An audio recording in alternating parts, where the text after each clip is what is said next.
Bora então começar o nosso estudo aí de um tópico mega super power, hiper importante do direito administrativo para você que vai fazer concursos em âmbito federal. Porque olha só, independente se você está até acostumado a fazer concursos em nível estadual, em nível municipal, sempre vai ter algum concurso federal topzera para ir lá trabalhar. E cara, falou de concurso federal, nós teremos aqui essa super lei, que é uma lei muito gostosa, uma lei muito legal de trabalhar, que é a Lei 8.112 de 90. Sabe por que é legal você estudar bem a Lei 8.112 de 90? Deixa eu só arrumar aqui que eu já comecei fazendo besteira já. Pronto, agora arrumou. Daqui a pouco o pessoal vai me xingar lá.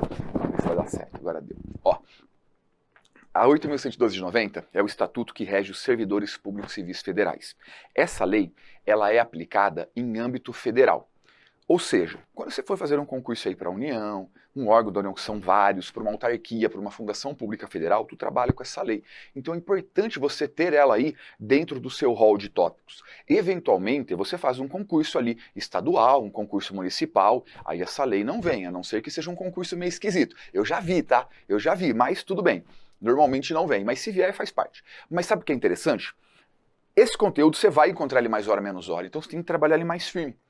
E se você tiver afiadinho em 8.112, quando você trombar aí com um estatuto estadual, com um estatuto municipal, você consegue desenrolar muito bem, porque você já pegou esse estatuto aqui, ele muda algumas coisas, alguns institutos, algumas regras de prazo, não muda muita coisa, mas é legal que se você conhecer esse, você já meio que está estudando para os outros também, beleza? Vamos ver então o que é a tal da Lei 8.112? Antes de mais nada, lei tem que ter aquele trabalho individual. Qual o trabalho individual, professor? Na qual nós precisamos de 3 coisinhas: a lei, a bundinha e a cadeira. Você coloca a bundinha na cadeira e bora ler essa lei aí. Faz parte, cara. Faz parte. Não se engane. Vamos trabalhar aqui altos resumos, ok? Resuminho, pá, mnemônica, regrinha, tudo para te auxiliar a entender o conteúdo e ajudar na decoreba também. Mas colocar a bundinha na cadeira e chegar ao papiro, nada substitui. Não é que precisa porque a aula não está ajudando, ou porque a aula não está completa. A aula está completa, a aula tem tudo. É que é o seguinte, aqui em aula, eu não vou sentar e ficar lendo com você a lei, não é o meu objetivo. O meu objetivo é esquematizar a lei, te mostrar quais são os principais pontos, as pegadinhas, como cai e tal, algumas mnemônicas para ajudar. Só que em prova, acontece muito da banca fazer assim, ó, copia, cola. E se você não leu a lei, sabe o que acontece? Você chega na questão, se olha, parece que tá certo, mas tá meio esquisito. Aí você fica com insegurança, sabe? Sabe por que tá esquisito? Porque você não criou uma familiaridade com o texto legal. Então é muito importante ler a lei, porque você vai lendo a lei, aí claro, o que eu vou fazer? Aquele mundaréu de informações, eu vou filtrando, te mostrando os pontos importantes para você aprender, para memorizar o que é ali, sabe? Aquele ponto-chave. Mas a leitura do texto todo, isso aí é um trabalho individual. Você vai lendo uma, vai lendo duas, vai lendo três. Fala, professor, mas tem coisa ali que eu não estou entendendo. Fica tranquilo que eu também não estou. Nem quem fez a lei parece que está direito. Eu estou brincando, é que tem algumas coisas que são meio zoadas. Faz parte. Às vezes elas acabam não caindo em prova, é só copiou, colou. Agora, se você não fizer a leitura do texto legal, escreve o que o tio está falando. Mais hora, menos hora, você vai chegar ali e vai olhar para uma questão, para um item, para alguma coisa que, cara, fez falta a leitura. Confia que vai dar certo. E aí você faz esse estudo em conjunto. Seu material, os resuminhos que vamos trabalhar aqui, a leitura da lei, você passa ali o rodo com as questões, já era. Chegou em prova, ó, questãozinha garantida. Bora lá? Bora então trabalhar a Lei 8.112 de 90, o nosso Estatuto dos Servidores Públicos Civis Federais. Olha só como funciona, ó. Olha só. Quando a gente fala desse estatuto dos servidores públicos civis federais, que tipo de servidor que ele está regendo? Ó, eu vou fazer primeiro uma observaçãozinha, eu vou até voltar no slide anterior para te mostrar aqui para não poluir esse. A 8.112, né? Quer saber onde ela é aplicada? Olha só, nós temos esse tópico aqui, que é o tópico de agentes públicos. Só para você se localizar. Quando a gente fala de agentes públicos, nós temos, primeiro, os agentes políticos. Esses aqui não nos interessam nesse primeiro momento. Nós temos os servidores públicos,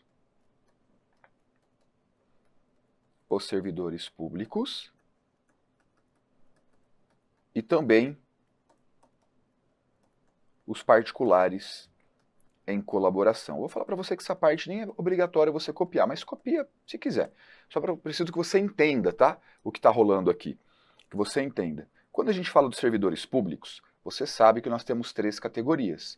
Nós temos os servidores públicos estatutários, nós temos os empregados públicos ou servidores públicos seletistas,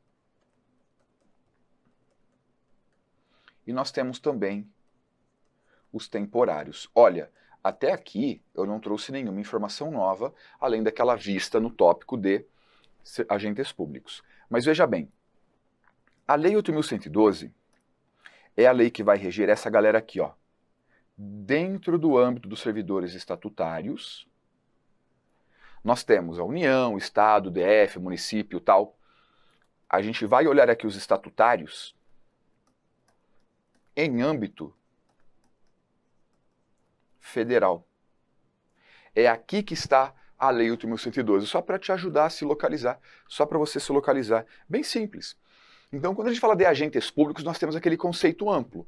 E dentro desse conceito amplo de agentes públicos, nós temos aqui agente político, servidor público, particular em colaboração, beleza? Nos servidores públicos, estatutário, seletista, temporário. Dentro dos servidores estatutários, nós temos a galera que trabalha em âmbito federal, em âmbito municipal, em âmbito estadual. Estadual e município não é da nossa conta. A 8.112 é, então, o regime jurídico dos servidores públicos estatutários em âmbito federal.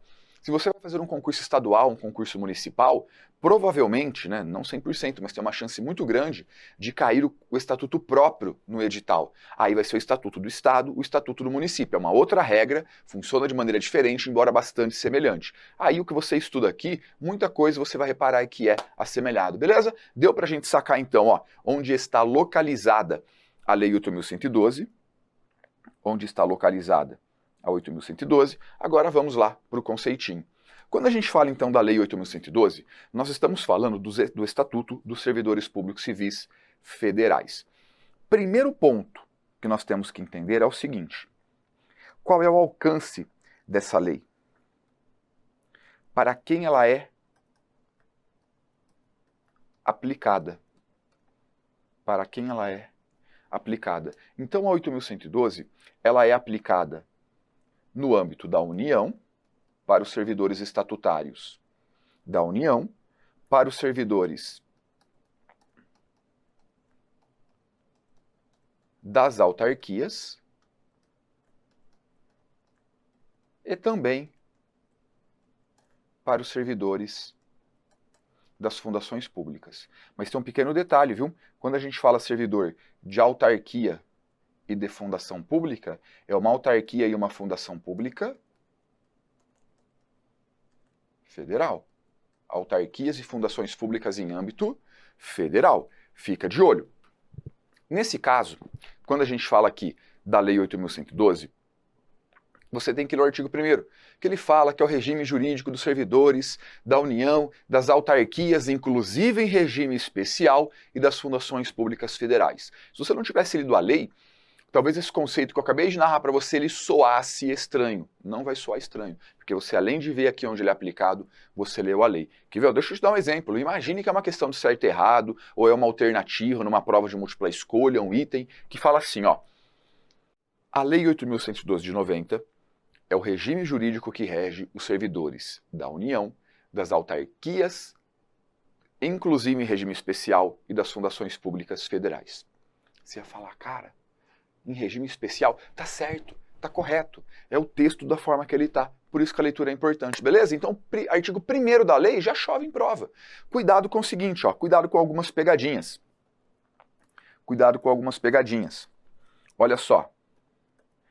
Essa lei, professor, ela é aplicável no âmbito dos estados e no âmbito dos municípios? Não é. Olha o nome dela, ó, dos servidores públicos civis federais. Então ela não é aplicada no âmbito dos estados, não é aplicada no âmbito dos municípios. Cuidado que em empresa pública e sociedade de economia mista, nós sabemos que é o regime seletista. Não é aplicável também a 8.112. Cuidado. E último detalhe, ó, é para servidor público civil. A Lei 8.112, ela não é o estatuto que rege os militares. Então, cuidado, que a 8.112 é para a União, autarquias federais e fundações públicas federais. Ela não é aplicada no âmbito de empresas públicas e sociedades de economia mista. Por quê? Todos esses que nós estamos vendo aqui, ó, o Estado, o município, essa galera aqui tem estatuto próprio. Tem estatuto próprio, não é 8.112. EPI 100, a regra, a gente sabe que é a CLT. Os militares também possuem estatuto próprio. Então essa galera aqui não é regida pela Lei 8.112. A Lei 8.112 é aplicada apenas para essa galera que nós olhamos aqui dentro, ok? Agora olha só. Professor, um estado, um município poderia copiar a Lei 8.112? Cara, se fizer as devidas adaptações, eles podem. Inclusive, muitos o fazem. Tem alguns estatutos por aí que a hora que você olha meio de lado assim, você jura que é 8.112. Só que se você ler com um pouco mais de atenção, você vai ver que alguns prazos podem mudar, alguns institutos são diferentes. A nomenclatura tem que mudar também, né? Porque aí não é para a União, é para o Estado, é para o município. Muitos copiam, outros são totalmente diferentes, mas a ideia central é muito semelhante. Até porque muitas dessas regras que nós estudamos são regulamentações da Constituição Federal. Então tem um campo para atuar, mas não é um campo tão abrangente assim. Beleza? Vimos aí a primeira parte, copia ou bate o print caso tenha perdido alguma coisa, que a gente vai voltar agora para o nosso estudo e vamos ver o próximo ponto. Alguns conceitinhos trabalhados pela nossa querida Lei 8.112 de 90, essa lei maravilhosa que muito em breve vai reger a sua vida aqui no Serviço Público Federal. Olha só. Primeiro conceitinho. A banca fala assim para você, ó. Servidor. Vou fazer de novo que ficou torto. O toque me soou um alarme. Não ficou muito melhor, mas o toque aceitou. O toque aceitou. Então, ó, vamos lá. A gente falou de alguns conceitos, né? Aí você chega ali na prova, a questão fala assim para você, a questão, item, alternativa. Servidor público é a pessoa que foi aprovada em concurso público e nomeada para o cargo público. É isso aí, é você nomeado, aprovado, sou servidor. Não, tá errado. Tá errado. Ah, servidor público é aquela pessoa que entrou em exercício no cargo público, ou fala assim, ó, que considera-se um servidor público quando ele entra em exercício no cargo. Não, tá errado também. Tá errado. Cuidado, hein? Cuidado com esse conceitinho, por mais bobinho que pareça, chove em prova. Anota aí comigo. Sabe quem é servidor público? Servidor público é a pessoa legalmente investida. Servidor público é a pessoa legalmente investida em um cargo público. Sabe o que nós extraímos disso? Que o ato que te transforma em um servidor público é o ato da investidura. Não é a nomeação, não é o exercício. O que te transforma em um servidor público não é a partir da nomeação, não é a partir do exercício, é a investidura. E agora vem a perguntinha que é obrigatório você saber em prova, pois vale um cargo público. A investidura, portanto, ela se dá com a nomeação? Com o exercício? A investidura se dá com a posse. Grava isso, que isso aqui é ponto super comum em prova. A investidura se dá com a posse. É na hora que você toma posse que você é investido e você vira um servidor público. Vamos anotar, olha só. A investidura, portanto, ela ocorre com a posse. É no ato da posse que você vira um servidor público. Cuidado, hein? Não é com a nomeação, não é com o exercício. Muito bem, depois vamos falar mais um pouquinho disso no momento oportuno, quando a gente fala de nomeação, posse, exercício. Olha só um outro conceitinho que nós temos ali também. É o conceito que a 8.112 traz de cargo público. É um conceitinho bem de boa. Só erra quem não tivesse realmente lido antes na lei. O cargo público é o conjunto de atribuições. Cargo público é o conjunto de atribuições e de responsabilidades. Então, o cargo público é o conjunto de atribuições e de responsabilidades previstos na estrutura organizacional que são cometidos a um servidor. Então, o cargo público é um conceito bem água de batata. É aquele conjunto de atribuições, responsabilidades que são dados àquele servidor, aquela pessoa que vai entrar ali no cargo público. É um conceito bem suave, né? Bem suave. Então, ó, cargo público é o conjunto de atribuições e responsabilidades previstos na estrutura organizacional que serão acometidos a um servidor. Se liga no conceito de servidor, tá? Para fins de 8.112, servidor é a pessoa investida em um cargo público. Não confunda o conceito de servidor público lá no tópico de agentes públicos. Então, ó, para você fazer bonito aqui na prova, tem que ler o enunciado. O enunciado fala, de acordo com a classificação acerca dos agentes públicos, é aquela classificação que a gente viu lá no começo. Caso ele fale de acordo com a Constituição Federal, tal, é aquela classificação que a gente viu lá no começo. Servidor público é o estatutário, seletista, temporário. Agora, se o enunciado vem nos termos da Lei 8.112 de 90, é isso aqui que você vai colocar, que servidor público é a pessoa que foi investida em um cargo público. E a investidura se dá com a posse. Muito bem, vamos falar um pouquinho mais de cargo público agora. Há várias regras acerca do cargo público que merecem a nossa atenção. Vamos então falar um pouquinho aí do cargo público, copia rapidão, caso você tenha perdido algum ponto. Vamos lá agora.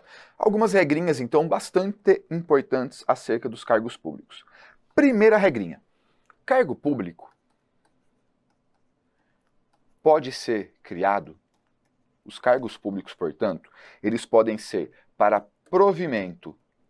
Quando eles são criados para provimento efetivo, ou para provimento comissionado, ou para provimento em comissão.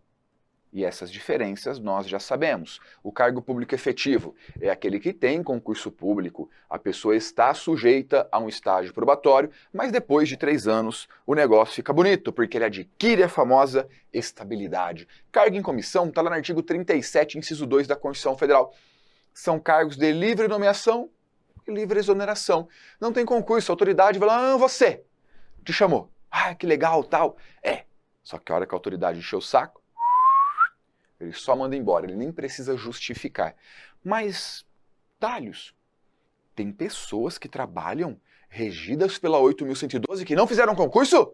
Tem, o cargo em comissão, o cargo comissionado. O cargo comissionado, ele também é regido pela 8.112 e ele não prestou concurso. Então, cuidado, que a Lei 8.112 não é apenas para nós concursados, ela também rege os servidores que tenham um cargo em comissão na esfera federal. Beleza? Mais alguns coisinhos então aí, mais alguns detalhezinhos acerca dos cargos públicos. Ó, um outro ponto também bastante importante. Os cargos públicos,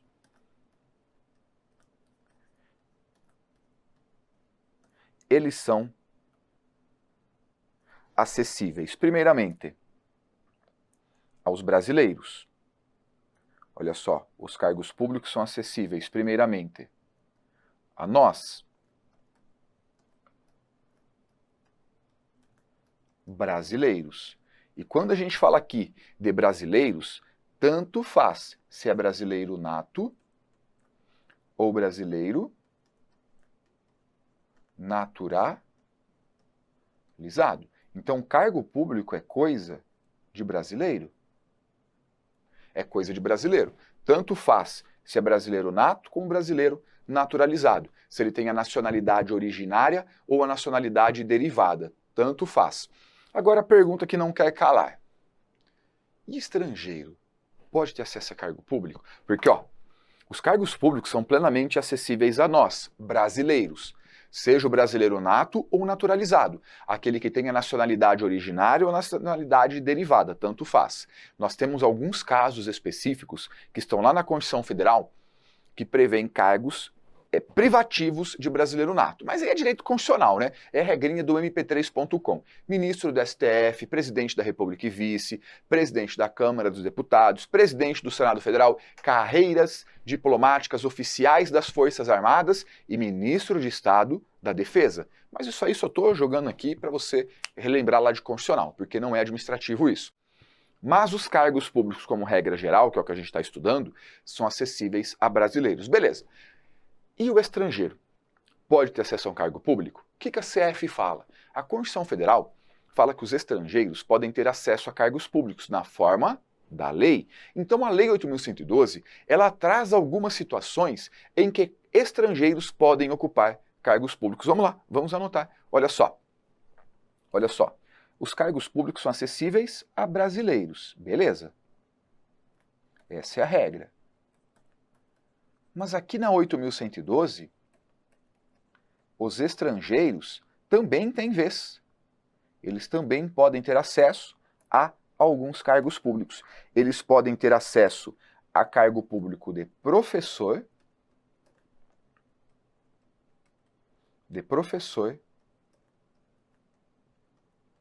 a um cargo técnico ou a um cargo de cientista, um cargo de professor, um cargo técnico, um cargo de cientista, em universidades federais,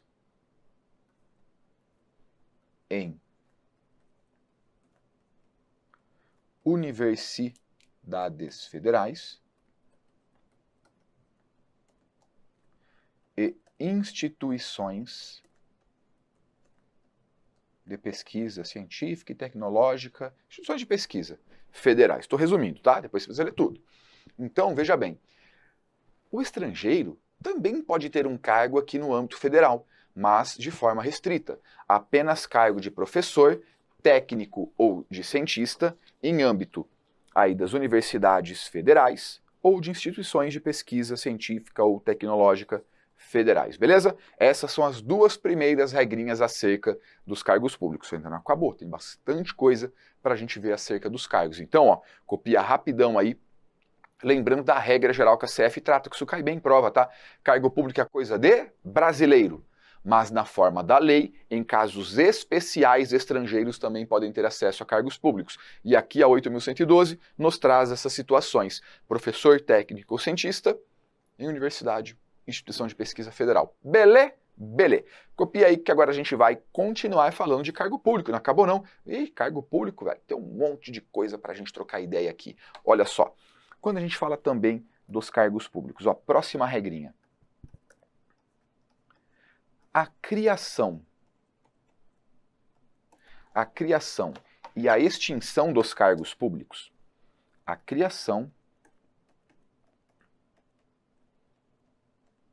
e também a extinção dos cargos públicos é algo que encontra-se submetido ao princípio da reserva legal, ou seja, isso aqui precisa do quê?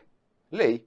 Então, para criar ou extinguir um cargo público, nós precisamos de lei. É a lei que cria, é a lei que extingue um cargo público. Mas agora tem uma pequena observaçãozinha, que é essa aqui, ó. A regra geral é a lei, não é? Aham. Mas nós temos o tal do decreto autônomo. O tal do decreto autônomo, que está previsto lá no artigo 84, inciso 6 da Constituição Federal. Vou anotar ele aqui para você, ó. Ele está lá, ele não está na Lei 8.112. Vou fazer uma complementação, porque às vezes é comum que em prova eles façam esses links também. O decreto autônomo também permite que haja a extinção de cargos públicos federais e funções públicas federais quando estiverem vagos. Essa é a palavrinha do milhão, ó. Quando eles estiverem vagos, se eles estiverem ocupados somente por meio de lei. Ele não pode por um simples decreto autônomo. Ele tem que ter lei. Mas olha como é fácil essa parte, ó. Vamos lá. Quando a gente fala de cargo público, seja para criar, seja para extinguir o cargo público, qual que é a regra que nós temos? Os cargos públicos são criados e são extintos por meio de lei. princípio da reserva legal. Agora, quando o cargo estiver vago, ele também pode ser extinto por meio do chamado decreto autônomo. Então, se o cargo está ocupado, só pode ser extinto por lei. Se o cargo está vago, ele pode ser extinto por lei ou por meio do decreto autônomo. Combinado? Belezeira? Vamos continuar copiando. Vem comigo que tem mais algumas regrinhas aqui. Olha só. Esse decreto autônomo, Thales, é aquele que pode ser delegado? Sim, ele pode ser delegado. Ministro de Estado, Procurador-Geral da República, Advogado-Geral da União, ele pode ser delegado. Eu não vou aprofundar ele aqui porque não é um momento oportuno. É só para lembrar que esse decreto existe. Próxima regrinha acerca dos cargos públicos. Os cargos públicos, eles possuem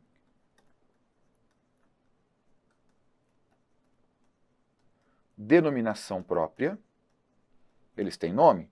Você não é um servidor genérico, eles têm nome. Isso aqui é copiou-colou. Eles têm denominação própria e eles possuem também vencimentos pagos pelos cofres públicos. Então, eles possuem denominação própria e eles têm vencimentos que são pagos pelos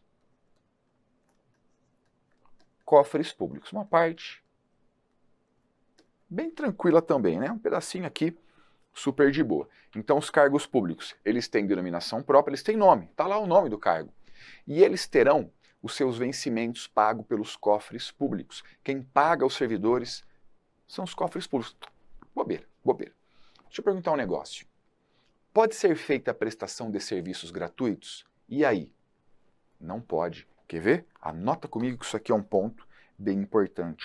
A Lei 8.112 dispõe ser vedado ou vedada. Fala que é vedado, é melhor, né? Para fazer a concordância aí. Ela fala que é vedada a prestação. Ela fala que é vedada a prestação de serviços gratuitos. É isso aí. Você que tinha aquele sonho de trabalhar de graça para a União, o seu sonho morre agora. Porque você é obrigado a receber. Você é obrigado a receber. A União pega e taca o dinheiro em você assim, se você não quiser. Você é obrigado a receber, porque é vedado, é proibido que seja feita a prestação de serviços gratuitos. Claro que há exceções, tá? Essa aqui é a regra geral. É vedada a prestação de serviços gratuitos, salvo possibilidades que estejam expressamente previstas em lei. Então, a prestação de serviços gratuitos até seria admitida, mas apenas quando estiver previsto em lei. Então, como regra, não pode prestar serviços gratuitos, ok? Se você não quiser receber, eles vão te obrigar a receber. Então, é uma parte bem bobinha, bem simples, né? Mas sabe por que dá ruim em prova? Porque a banca faz assim, Ela fala que é permitida a prestação de serviços gratuitos, salvo quando a lei vedar. Tá errado. A banca inverteu, ela transformou exceção em regra. Então toma cuidado, regra, exceção. São pontos extremamente cobrados. Muito bem, vamos continuar então. Olha só, copia rapidinho aí, que a gente falou bastante coisa acerca dos cargos públicos. Vamos agora dar sequência. Na 8.112, nós temos algumas regrinhas que tratam aí do concurso público. Quando a gente fala do concurso público, a gente está careca de saber que o concurso público ele é uma obrigatoriedade para o ingresso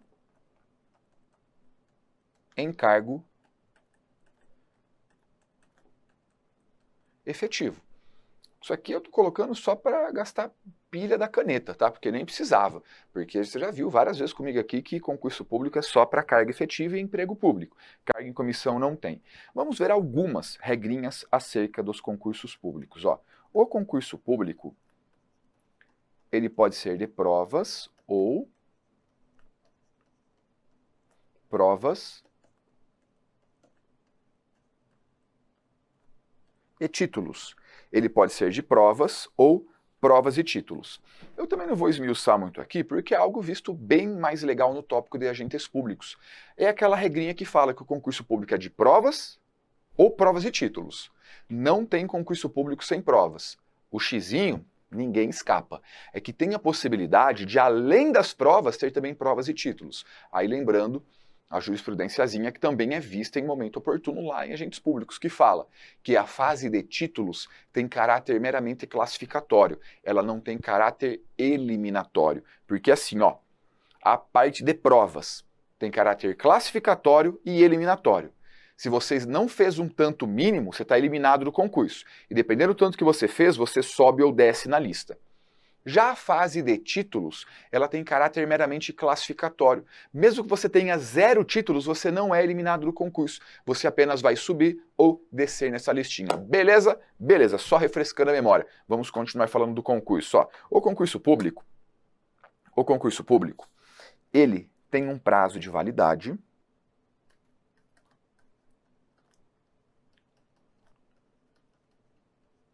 O concurso público terá um prazo de validade de até 2 anos. De até 2 anos. Então, o concurso público pode ser aí de 1 ano, 6 meses, 30 dias. O prazo máximo é de 2 anos, não passa disso. Então, lembra aí que não é de 2 anos, é de até 2 anos. Sendo que ele pode ser prorrogado. Contudo, essa prorrogação se dará uma única vez, se quiser prorrogar, sendo exatamente por igual período. Também regrinhas trabalhadas no tópico de agentes públicos, que é um tópico que se comunica bastante aqui com a parte de Lei 8.112. Então, o concurso público ele tem validade até 2 anos, pode ter um prazo menor, 2 anos é o máximo, e a administração pública escolhe se vai prorrogar ou não. Ela não é obrigada a prorrogar. A prorrogação é um ato discricionário. Ela decide se prorroga ou não. Contudo, caso ela opte por prorrogar, a prorrogação vai ter o mesmo prazo de validade original. Pensa comigo, se o concurso público foi de 2 anos, a prorrogação será por 2 anos. Se o concurso público veio válido aí por 1 ano, a prorrogação será por mais 1 ano. O concurso público, professor, veio com validade de 3 meses. Se for prorrogado, ele será prorrogado por mais 3 meses. Molezinha, né? Essa parte aqui é bem fácil. Mas olha só o ponto que eu vou jogar agora. Ó. Imagina o seguinte, que a gente tem um concurso anterior que ainda está vigente.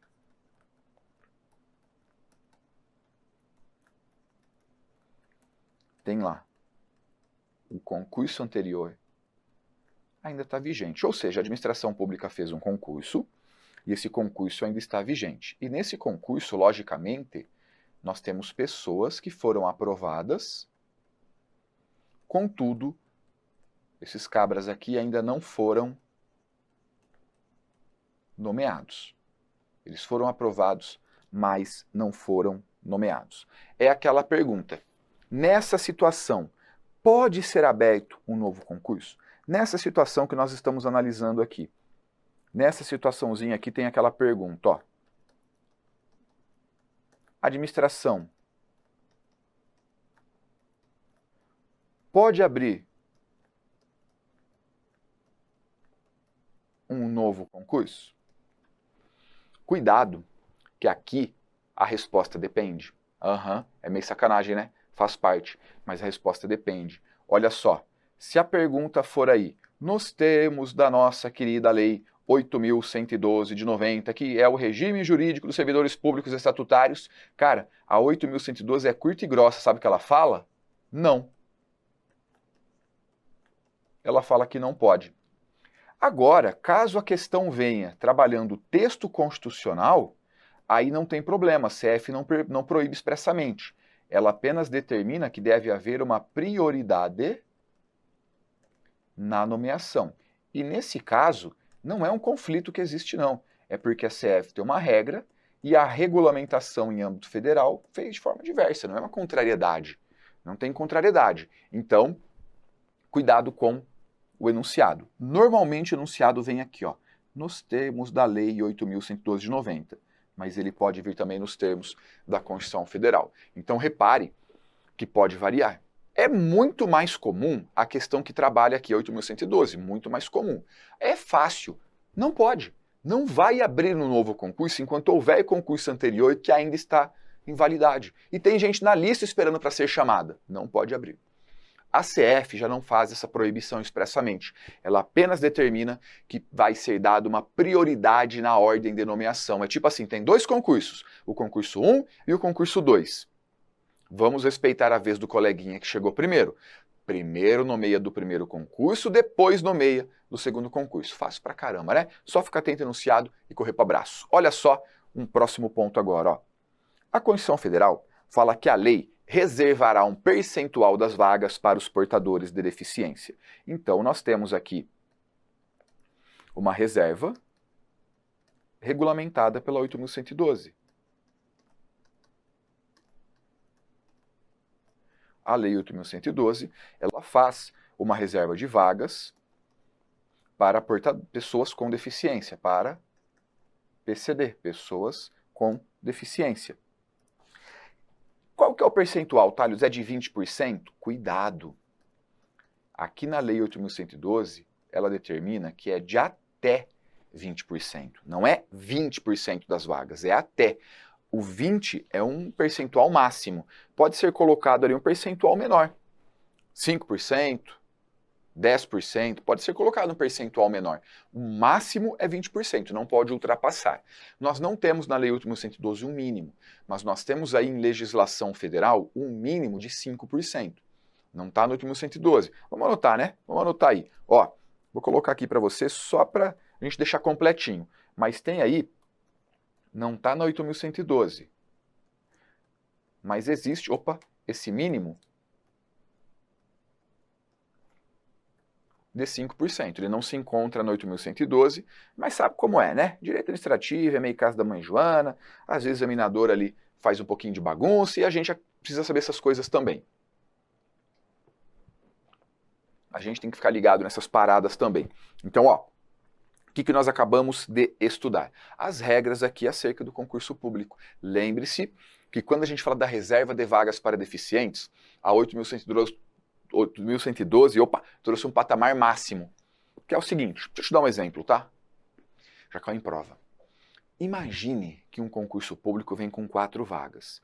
Dessas 4 vagas, o edital reserva uma para portadores de deficiência. Então, de 4 vagas, ele reservou uma. Fez certo ou fez errado?